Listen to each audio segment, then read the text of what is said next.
Hati-hati saudara ya, dari awal sudah diberitakan ya oleh Rasul Paulus, hati-hati dengan Yesus yang lain, Injil yang lain, roh yang lain. Apakah Yesua atau Yesus ini sama dengan Isa? Maka jawabannya adalah jauh sekali.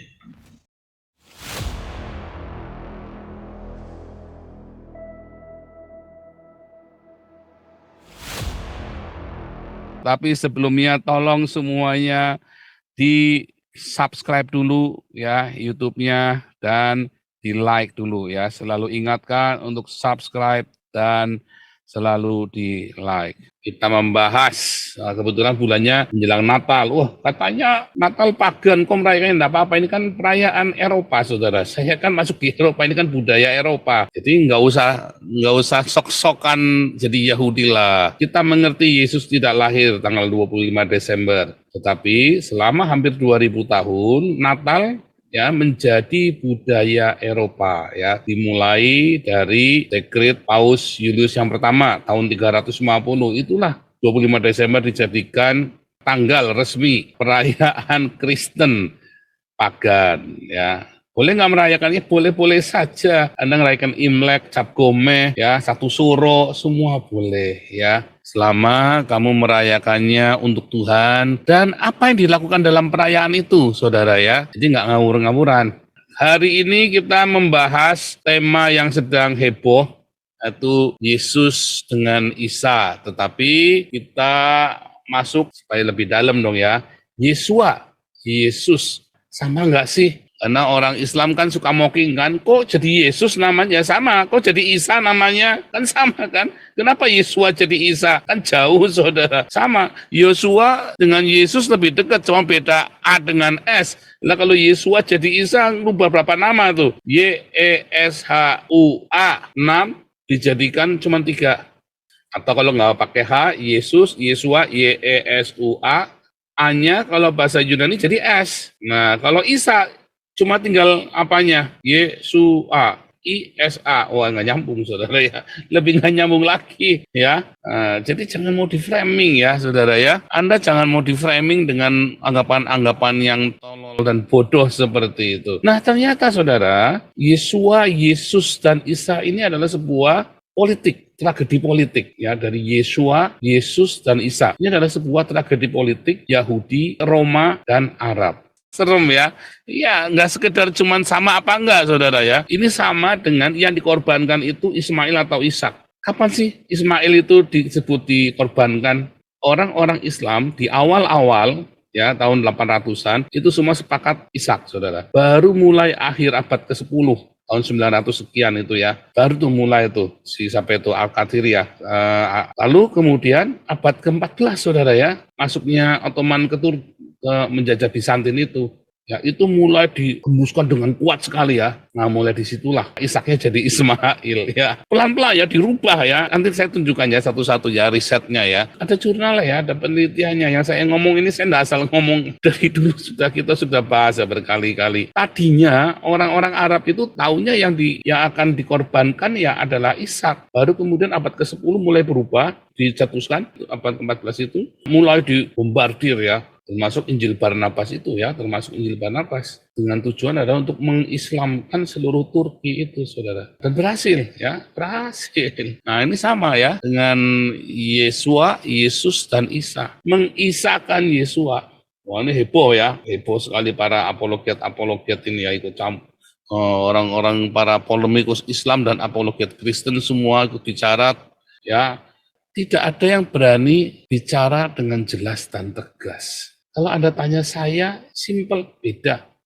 Jangankan ya Yesusnya orang Kristen dengan Isanya orang Islam. Lawang Kristen saja Muriwali dengan saya saja sudah beda kok. Kan Muriwali mengkonfirmasi. Lalu Muriwali bilang Yesusnya sama ya kan sama ada Sasoru ya. Kata Muriwali sama. Nah, Yesus Esra Soru saja dengan saya sudah beda, saudara. Muriwali kan sudah menandaskan. Yesus dia kudu Trinitas. Kalau nggak Trinitas berarti Yesusnya beda. Kita sama orang Kristen saja Yesusnya beda. Apalagi sama orang Islam.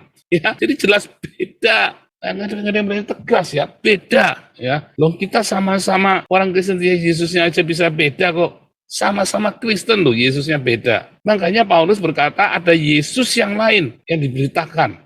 Ada Yesus yang lain loh, hati-hati saudara. Makanya saya bilang, jangan-jangan Muriwali menyembah Yesus yang berbeda dengan Yesus yang ada di dalam perjanjian baru. Bagaimana kita kemudian mau menanggapi isu Yesua, Yesus dan Isa ini ya saudara ya.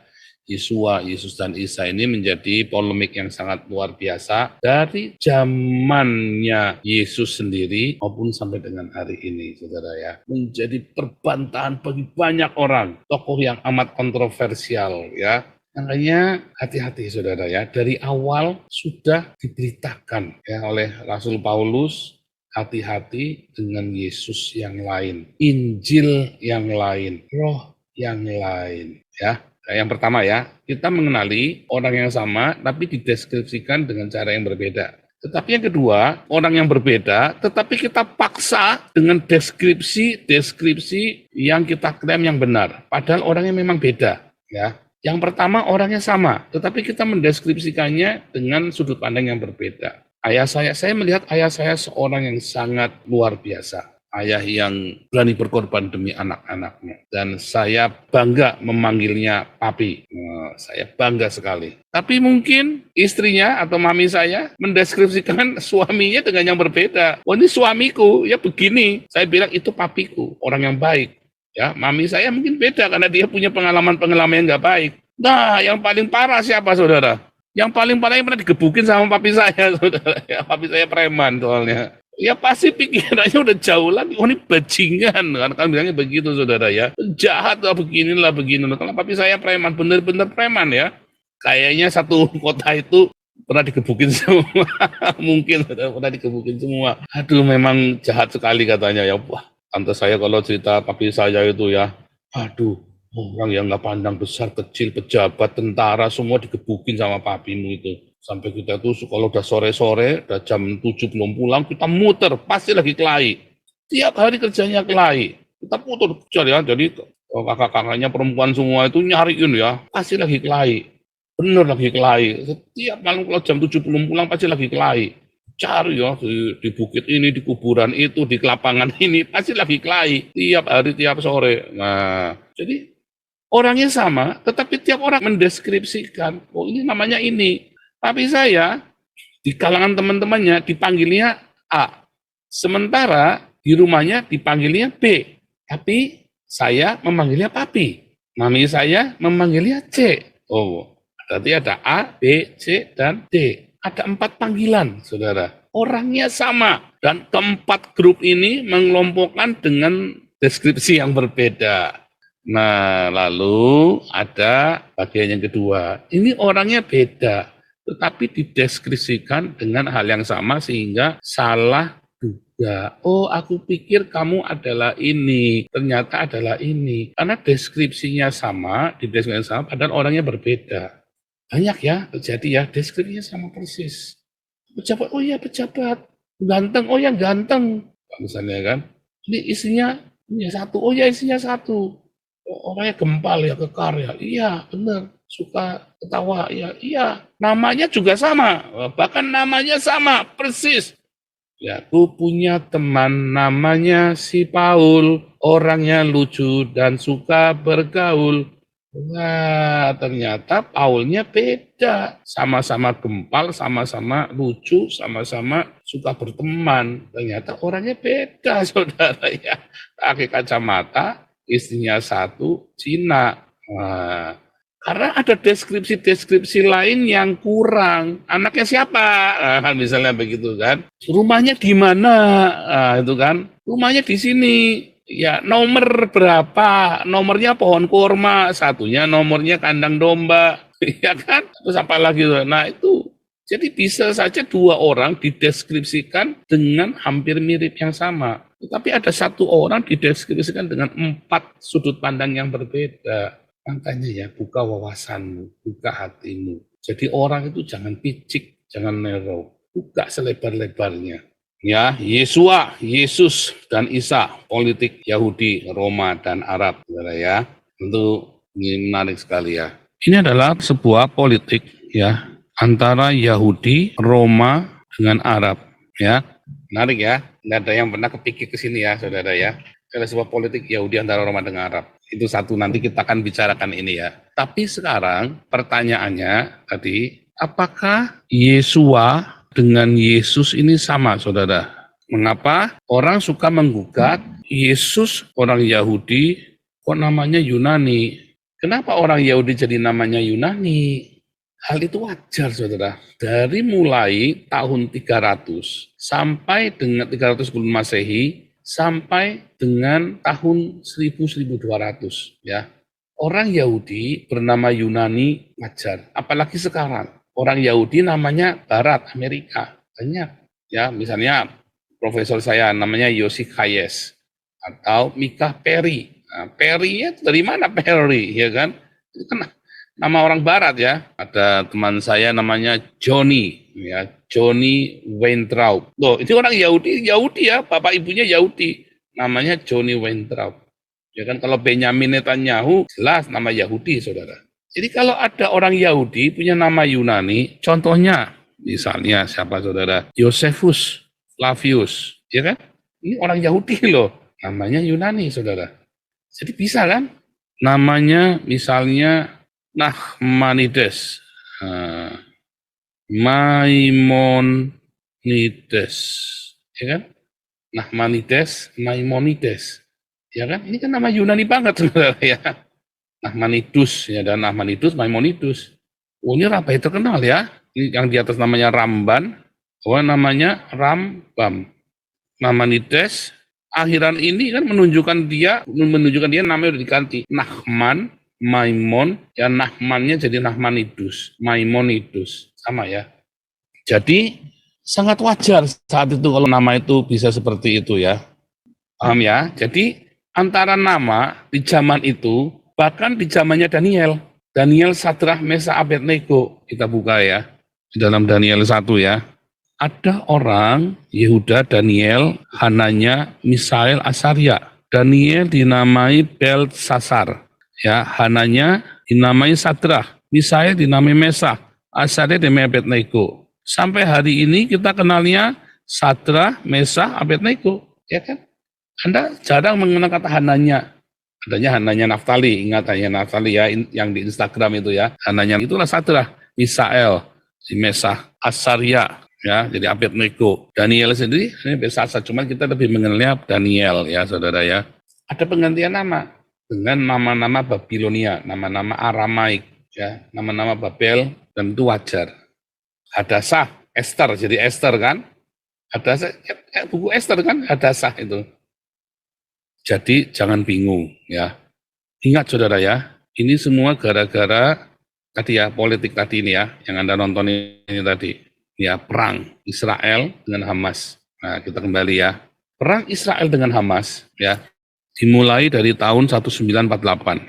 Perang fisiknya. Intinya apa, saudara? Mengapa terjadi perangnya seperti itu? Karena agama. Ada tertulis dalam hadits mereka bahwa hari zaman tidak akan terjadi sampai seluruh orang Muslim membunuh orang Yahudi. Ya, apakah orang Israel ini merugikan orang Arab? Enggak. Belum ada Palestina, sudah belum ada negara bernama Palestina. Tanah itu namanya Palestina, seperti tanah Jawa. Tanah Jawa, apakah Sunda itu orang Jawa, saudara? Kamu bilang, kamu orang Jawa ya? Bilang sama orang Sunda itu ya, itu sama Siliwangi. Kamu orang Jawa ya? Pasti Siliwangi, enggak, saya orang Sunda, Pak. Kamu kan orang Jawa, bukan, saya orang Sunda, Pak. Lah iya, kamu kan tinggal di tanah Jawa kan, di Pulau Jawa. Kamu jadi namanya orang Jawa. Bukan, Pak, saya orang Sunda. Iya, pastilah. Anda tanya sama orang Madura, kamu orang Jawa ya? Bukan, saya orang Madura. Ya karena mereka tinggal di Pulau Madura. Tapi coba tanya sama orang Jawa Timur, kamu orang Jawa ya? Bukan. Aku orang Surabaya. Lah iya, kamu orang Jawa kan? Tapi kalau tanya sama orang Jawa Tengah, kamu orang Jawa ya? Iya, ya kan? Tanya orang Baduy, kamu orang Jawa ya? Bukan, saya orang Baduy, Pak. Nggak akan mau disebut orang Jawa. Kamu tanya orang Betawi, kamu orang Jawa ya? Bukan, Pak, saya orang Betawi. Itu si Inem mau pulang ke Jawa. Loh, ke Jawa di mana? Kita di Jawa ini kan? Oh, ini Jakarta. Jawa di mana? Jawa di sana. Tegal itu Jawa, Semarang itu Jawa. Yang namanya Jawa itu ya sana. Kalau ini Jakarta. Loh, emang Jakarta bukan di Jawa? Itu sama, saudara ya. Makanya Anda coba memikirkannya ya linguistik gitu ya. Antara totem pro parte atau pars pro toto. Batang hidungnya, nah itu kan pars pro toto. Atau totem pro parte. Indonesia berhasil mengalahkan Korea. Sejak kapan Indonesia menang perang lawan Korea? Iya kan? Indonesia berhasil mengalahkan Korea 4-0. Oh, ternyata main bola, ngimpi, ngimpi. Nyatanya pernah menang nggak pernah. Tapi kan Indonesia mengalahkan Korea. Apakah Indonesia ngeluduk semua perang? Enggak. 11 orang Indonesia ini mengalahkan 11 orang Korea. Tapi ngomongnya Indonesia mengalahkan Korea. Itu namanya totem pro parte ya. Kalau pars pro toto, kamu kok udah kelihatan batang hidungnya. Nah, itu namanya pars pro toto ya tadi ya. Anda harus paham itu ya, saudara ya. Totem pro parte sama pars pro toto ya. Ini kudu mengerti ini dulu, baru Anda bisa mengerti. Nah, cita-cita politiknya, maka sebetulnya ketika terjadi namanya tanah Palestina, apakah orang Palestina yang tinggal, suku Palestina? Tidak ada satupun suku Palestina di sana. Nggak ada. Kalau Pulau Jawa ini ada suku Jawa, ya. Ada satu suku Jawa, yaitu yang disebut suku Jawa itu orang Jawa Tengah. Tapi apakah orang Sunda itu bukan orang Jawa? Ya kan? Apakah orang Banten, orang Baduy itu bukan orang Jawa? Ya kan? Apakah orang Madura itu bukan orang Jawa? Orang Jawa, saudara ya. Apakah orang Banyuwangi itu bukan orang Jawa? Orang Jawa. Tapi kalau ditanya, apakah orang Betawi itu bukan orang Jawa? Orang Jawa. Ya. Tetapi Palestina bagaimana? Palestina beda, saudara. Tidak ada satupun suku Filistin yang di sana. Palestina kan berasal dari Filistin. Dari kata Filistin, Filistia, jadilah Palestina. Apakah ada suku Palestina? Sudah nggak ada. Bersih sudah nggak ada, saudara. Sudah punah tahun 700 sebelum Masehi. Zamannya Salmaneser, Tiglat-Pileser. Tahun 722 sebelum Masehi. Finishnya zamannya Nebukadnezar. Bersih, udah nggak ada lagi. Ya, Anda baca di 2 Raja-Raja 17. Udah nggak ada itu orang-orang Palestina. Bahkan orang 10 suku Samaria pun udah nggak ada. Yang ada di Samaria yang sekarang diduduki di West Bank. Orang West Bank itu di Nablus, segala macam Bethlehem. Itu semua itu adalah orang-orang, ada yang dari Turki, ada yang dari Mesopotamia, ada yang dari Armenia, yang dikirim ke situ. Jadi 10 suku Israel ini udah nggak ada. Tinggal yang Yehuda ini yang masih ori, ya masih dijaga originalitasnya.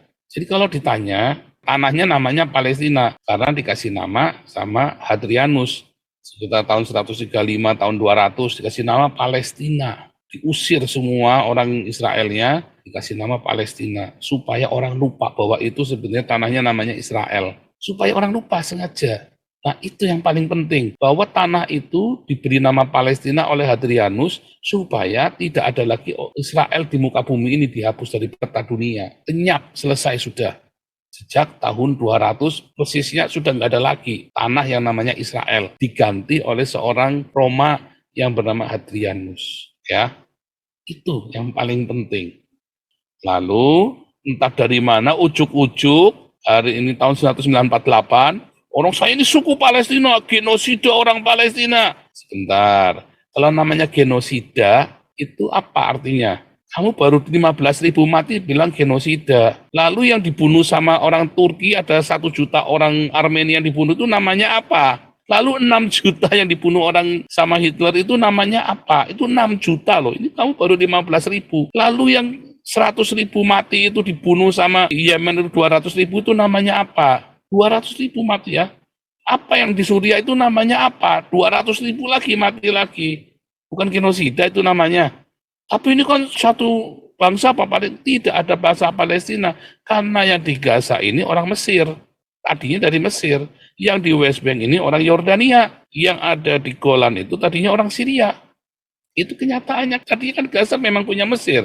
West Bank punyanya Yordania. Golan punyanya Syria. Mau dibolak-balik aja apa? Tidak ada suku bangsa bernama Palestina. Jadi nggak bisa disebut genosida. Ya, tidak bisa. Anda sebut genosida itu jauh dari api. Ya. Oke, lanjut. 1948 itu adalah perang agama karena mereka intinya antara Islam dengan orang Yahudi. Orang Yahudi berdasarkan Torah, kitab suci agama mereka punya hak. Orang Islam berdasarkan Al-Quran dan haditsnya mereka ya kan? Itulah peran agama. Ini semua cerita 1948 ini terjadinya gara-gara nama Yesua, Yesus dan Isa. Perang Arab ini terjadinya gara-gara nama Yesua, Yesus dan Isa. Udah gara-gara itu saudara, ya.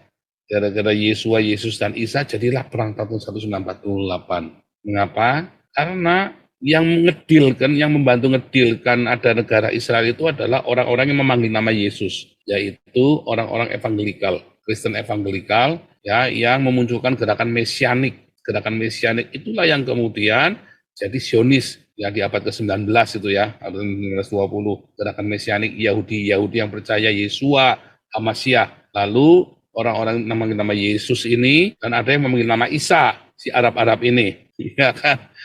Kalau ditanya, Isa itu orang mana, saudara? Anda pernah kepikir nggak, saudara? Isa Al-Masih itu orang mana?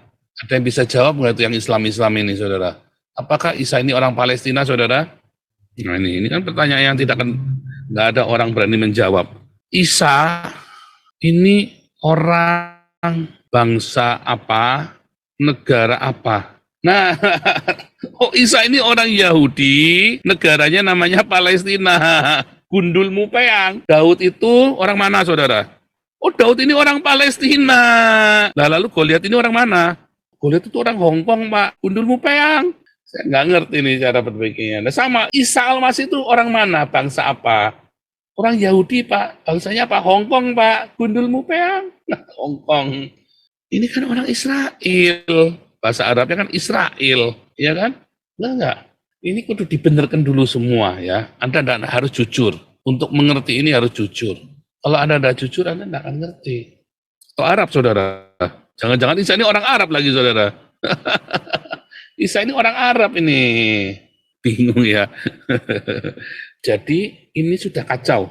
Orang Islam, pemikiran ini, siapapun orang Islam, kalau sudah cerita ini kacau. Isa ini orang Israel atau orang Arab atau orang Palestina? Bilangnya orang Palestina. Jesus is the Palestine. Katanya begitu ya. Apologet Islam itu ya. Ya, Jesus is the Palestinian. Loh, kok Jesus orang Palestina? Sejak kapan Yesus orang Palestina, saudara? Kacau sekali ini orangnya. Bahkan Anda tidak akan menemukan satupun kata Palestina di dalam perjanjian baru, saudara. Atau di dalam sejarahnya Isa di dalam Al-Quran bahwa Isa ini adalah orang Filistin. Nggak akan ketemu, saudara, di dalam Al-Quran. Nggak ada. Mau di Quran pun, mau di Alkitab pun, bahwa Yesus adalah orang Palestina atau Isa itu orang Filistin. Nggak akan ketemu, saudara. Pasti bilangnya orang Israel, ya kan? Atau orang Yahudi. Ini saja sudah kacau. Nah, ketika kamu mengatakan bahwa Isa ini adalah orang Israel, nah kan berarti di situ ada tanah yang bernama Israel kan, bukan Palestina kan? Ya, pertanyaannya ya. Satu, Isa ini orang Palestina atau Israel? Daud ini orang Palestina atau Israel? Nah ini yang parah, saudara. Goliat ini orang apa, saudara? Kalau Daud itu dibilang orang Palestina, lalu Goliat ini orang apa? Nah, kan itu saja sudah kacau. Makanya kalau ngomong sama orang Islam, kamu kudu catat kalau dia ngomong, karena dia bisa bolak-balik, ya, wah, bisa mencela-mencela. Menarik kan? Lalu pertanyaannya lagi, saudara ya. Yesua dengan Yesus, ya, adalah ternyata orang yang sama. Karena satu, memang di zaman itu ya mereka berbahasa Yunani. Kalau Anda lihat, Anda hampir tidak menemukan naskah dalam bahasa Ibrani dan Aramaik di zamannya Yesus. Kalau zaman 100 tahun setelah Yesus banyak, tapi di zaman Yesus tidak ada naskah ditulis dalam bahasa Aramaik. Nggak ada, saudara. Lebih banyak naskah berbahasa Yunani dari tahun 300 sebelum Yesus sampai dengan zamannya Yesus. Bahkan kalau Anda lihat temuan di dalam Gua Qumran, ya, adalah kitab Ibrani yang berbahasa Ibrani, ditulisnya tahunnya 400 BC, saudara. Dan sisanya adalah berbahasa Yunani, termasuk surat-surat kontrak, surat-surat dokumen-dokumen administrasi itu berbahasa Yunani. Mereka memang berbahasa Yunani, ya rata-rata, dan Anda tidak akan menemukan naskah-naskah dalam bahasa Ibrani dan Aram kecuali 100 tahun setelah Yesus. Ya, karena Bait Suci dihancurkan, mereka pergi ke Mesopotamia sehingga mereka berbahasa Aram. Orang-orang Yahudi mulai menulis dalam bahasa Aram. Mereka bisa bahasa Aram karena seperti bahasa Sunda dengan bahasa Jawa, Saudara. Yahudi bahasa Ibrani dengan bahasa Aramaik itu seperti Sunda dengan bahasa Jawa. Ya, di dalam Gua Qumran pun yang ditemukan bahasa Ibrani dengan bahasa Yunani. Ya, profesor saya pun bilang, ya di area itu, di zamannya Yesus itu, mereka semua berbahasa Yunani. Rata-rata berbahasa Yunani. Bayangin sudah 300 tahun mereka bersama dengan orang Yunani dan orang Roma, Greco-Romans. Jadi mereka kebanyakan berbahasa Yunani, saudara. Makanya tidak heran banyak nama-nama yang berbau Yunani. Termasuk tadi Josephus Flavius itu ya, Petrus itu nama Yunani. Sudah jelas kan? Paulus itu nama Yunani. Sudah jelas itu nama-nama Yunani. Ya, Maria itu nama Yunani.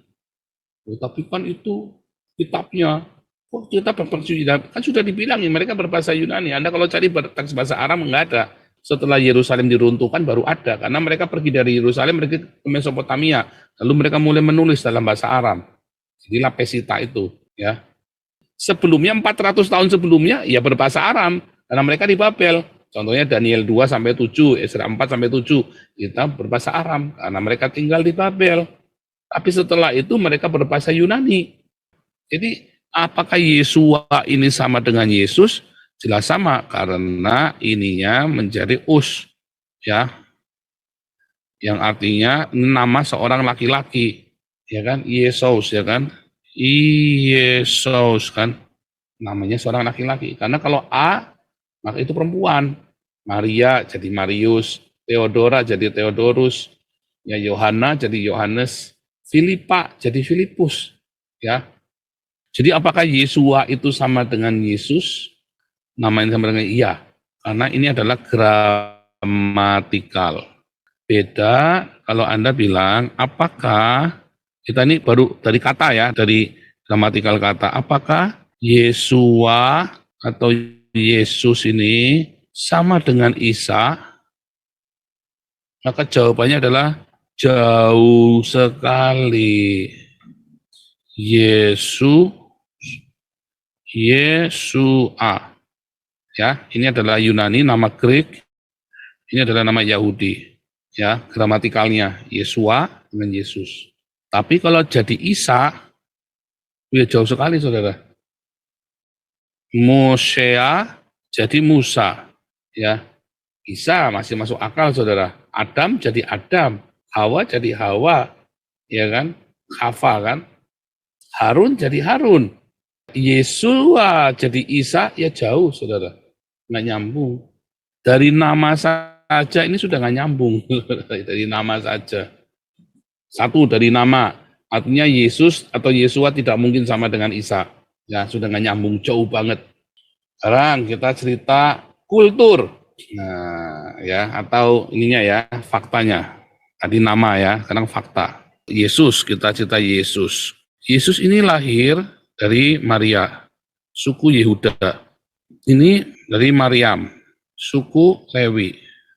Marianya Islam adalah suku Lewi. Di sini namanya Yosef, di sini namanya Yusuf. Ini oke lah. Saya nggak tahu suku apa ya. Kemudian di sini lahirnya di Palungan, ditaruh di Palungan. Ini pohon korma, ya kan? Ini ceritanya di Bethlehem. Ini nggak tahu di mana. Ini ceritanya 8 hari disunat. Ini sunatnya nggak tahu kapan. Disunat apa enggak? Nggak tahu. Jangan-jangan nggak disunat juga lagi. Jangan-jangan Isa nggak disunat ya. Karena nggak pernah disebutkan disunat. Ya. Ya, di sini dari usia 0 sampai 30 tahun tidak bikin mujizat, tidak buat mujizat. Di sini usia 0 bisa bicara, 12 tahun bikin mujizat, bikin burung, ya kan? Ini mati, disalib, dibangkitkan. Di sini isinya diserupakan, ya kan? Lalu pertanyaannya, Kalau sudah begitu banyak sekali perbedaan ini, lebih banyak bedanya daripada samanya. Walaupun mereka maksa ini sama, ya tetap beda. Persamaannya apa? Persamaan Yesus dengan Isa, persamaannya apa? Adalah karena Yesus Israel, Bani Israel kan? Oh ini orang Palestina. Isa ini orang Palestina, saudara ya, bukan orang Israel. Ah, beda ya. Ya, jadi beda, udah beda, sudah jelas. Jangan-jangan ini juga bukan orang Lewi, tapi Maryam saudara Harun. Harunnya ini ternyata orang Palestina, saudara. Kalau Yesus itu orang Israel. Nah, ya orang Israel, Yahudi. Ini kan orang Palestina, Isa ini kan. Ini jelas beda. Ya, sudah jelas beda. Kalau ini udah book, udah selesai udah kalau ceritanya begitu. Apalagi di sini menyembah Allah, di sini Yesusnya disembah oleh muridnya kan. Tidak pernah dikatakan Yesus itu menyembah. Bahkan menyembah Bapaknya saja nggak pernah, saudara. Kata sujud itu salah, terjemahnya salah ya. Yesus itu tidak pernah menyembah, sujud menyembah, nggak pernah ya. Yesus itu tidak pernah sujud menyembah kepada manapun. Kalau kata sujud itu, kata sujud ya di dalam Alkitab kita itu dari kata pipto, artinya jatuh. Kalau menyembah itu prospipto atau proskuneo. Ya nih, tenangin ya. Namanya Yesus di Getsemani ya dikatakan sujud. Ini dari kata pipto yang artinya jatuh. Misalnya ya, burung jatuh, rambut jatuh, hujan jatuh. Nah itu pipto. Nah kalau perempuan pendarahan tersungkur, ini prospipto. Kalau ada murid-murid ya atau setan atau malaikat menyembah, maka dari kata proskuneo. Apakah Yesus pernah disebut proskuneo kepada Bapa? Tidak pernah sekalipun, saudara. Tapi Yesus berkata dalam Matius 4 ayat 10, ya, hipage satana kegraptai kurion tonteon proskunesis. Kita harus proskuneo kepada kurion tonteon. Dipakai setan, ya pergi kamu setan. Tetapi Yesus menerima proskuneo loh, dan menerima prospipto. Ketika para rasul mau diproskuneo sama Cornelius, jangan. Malaikat mau diproskuneo sama Yohanes, jangan, nggak boleh. Tapi Yesus menerima prospipto dan proskuneo, ya. Jadi Yesus itu nggak pernah sujud kepada Bapaknya, tidak pernah menyembah ya, tidak pernah menyembah Bapaknya. Itu salah, adanya pipto, dia jatuh. Kenapa? Karena beban yang begitu berat, yang ditanggung beban seluruh dunia. Makanya dia jatuh di Taman Getsemani itu. Antara besok dia akan lawan atau dia akan serahkan hidupnya. Ya kan? Kalau dia lawan, dia menang, tetapi dunia tidak diselamatkan. Kalau dia serahkan hidupnya, dia akan terpisah dari Bapa, dia akan mati dan akan dipermalukan. Harga dirinya ya, hancurkan begitu rupa. Kemanusiaannya itu ya dihancurkan begitu rupa, padahal dia bisa kirim 12 pasukan malaikat. Disitulah beban yang begitu berat ditanggung, makanya dia terjatuh karena beban yang begitu berat itu. Jadi bukan menyembah ya, tidak ada kata prospito atau proskuneo, dia menggunakan kata pito. Amatin ya. Jadi balik lagi, di sini Yesusnya disembah, di sini Isanya menyembah Allah. Jadi mau cari samanya juga ketemu ya, samanya apa? Nggak ada. Mau cari samanya di mana? Nggak ada, tetap nggak ada. Udah tak cari-cari nggak ketemu. Ya laki-laki saja, sama-sama laki-laki. Tetapi kemudian Donditan sama Kainama bilang, katanya Yesusnya menikah di sini. Katanya ya, coba kita pakai yang lain ya. Lalu di sini tidak menikah. Terus kamu mau maksa bahwa ini sama dengan ini. Andai kata ini menikah, di sini tidak menikah. Lalu kamu mau bilang Yesus sama Isa sama. Kan tolol juga di si Dondi sama si Kainama ini kan. Nah itu nggak konsisten. Cangkemnya gitu. Bacotnya ini bolak-balik. Saudara. Kamu bilang Yesus menikah. Isa tidak menikah. Lalu kamu bilang sama. Bersama. Nah ini loh. Kan jadi kacau sekali kan. Yesus menikah malah punya anak banyak. Nah di sini katanya Yesusnya nggak menikah. Berarti beda dong. Simpel kan? Kacau ya, kacau sekali. Si Dondi sama Kainama mau pegang yang mana, yang menikah apa tidak menikah? Ya, jadi kacau kan, jadi kacau sekali nih mereka cara berpikirnya kan, amburadul, paham ya? Jadi sama nggak Yesus dengan Isa? Sampai kapanpun akan berbeda, saudara. Tidak akan pernah bisa sama. Sampai kapanpun akan berbeda, tidak akan pernah bisa sama. Mau diapa-apain nggak bisa sama, nggak bisa. Artinya ini adalah perwujudan dari anti Kristus. Ini adalah Kristus, yang sebelah kanan adalah anti dari Kristus.